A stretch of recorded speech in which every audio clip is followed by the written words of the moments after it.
Hello everyone, ఎలా ఉన్నారు అందరూ? మన ఛానల్లో వీడియోస్ అప్లోడ్ అయ్యి చాలా రోజులే అయిపోయింది కదా. యాక్చువల్గా మనం అవుట్ ఆఫ్ స్టేషన్ అంటేనే చాలా వీడియోస్ అప్లోడ్ అవుతాయి. బట్ ఈసారి ఎందుకు అప్లోడ్ అవ్వలేదంటే మేము ఊరెళ్ళాం కాబట్టి అసలు ఫోన్ పట్టుకునే టైం లేదు, వైఫై లేదు, నెట్వర్క్ సరిగ్గా ఉండదు అండ్ అక్కడ కరెంట్ ప్రాబ్లం కూడా చాలా ఉంటుంది. యాక్చువల్గా నేను తీసుకెళ్ళింది ఫోన్ ఒకటే. నా ఫోన్ కూడా స్టోరేజ్ చాలా ఫుల్ అయిపోయిందనమాట. ఉన్న వీడియోస్ కూడా అప్లోడ్ చేయడం అస్సలు అవ్వలేదన్నమాట. నేనైతే హైదరాబాద్ తిరిగి వచ్చేసరికి ఇలా అందంగా రెయిన్ లిల్లీస్ అయితే చాలా వచ్చేస్తున్నాయి. నాకైతే నిజంగా సీజన్ కదా, సీజన్లో ఇంత బాగా రెయిన్ లిల్లీస్ రావడం రీజన్ ఏంటో నాకైతే అర్థం కాలేదు. కానీ నాకైతే చాలా బాగా అనిపించింది.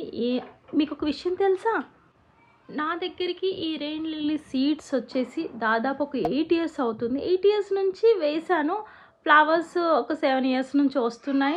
ఫ్లవర్స్ రావడం, మా పిల్లలు తెంచేయడం, ఫ్లవర్స్ రావడం, మా పిల్లలు తెంచేయడం. యాక్చువల్లీ వీటిని సీడ్స్ చేయాలన్న ఆలోచన కూడా నాకు రాలేదన్నమాట. సో ఈసారి డెఫినెట్గా సీడ్స్ చెయ్యాలి అన్న ఉద్దేశంతోనే వీటిని తెంచకుండా, యాక్చువల్లీ మేము ఇంట్లో లేం కాబట్టి ఇవి బతికిపోయాయి అన్నమాట. సో సీడ్స్ చేయాలి అనుకుంటున్నాను. సీడ్స్ ఎలా ఉంటాయి, ఏంటి అసలు వీటి కాయలు ఎలా వస్తాయా అని వెయిటింగ్ అన్నమాట. చూపిస్తాను అవి కూడా ఎలా వస్తాయని చెప్పేసి.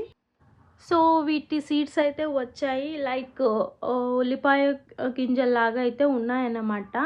సో వీటిని కూడా నేను డెఫినెట్గా మా ఫ్రెండ్స్కో, మా చుట్టుపక్కల వాళ్ళకు ఇచ్చేస్తున్నాను. ఎందుకంటే నాకు అదే ఇష్టం. నా దగ్గర ఉన్న ప్రతి చెట్లు నా చుట్టుపక్కల వాళ్ళ దగ్గర, నా ఫ్రెండ్స్ దగ్గర అయితే డెఫినెట్గా ఉండాల్సిందే.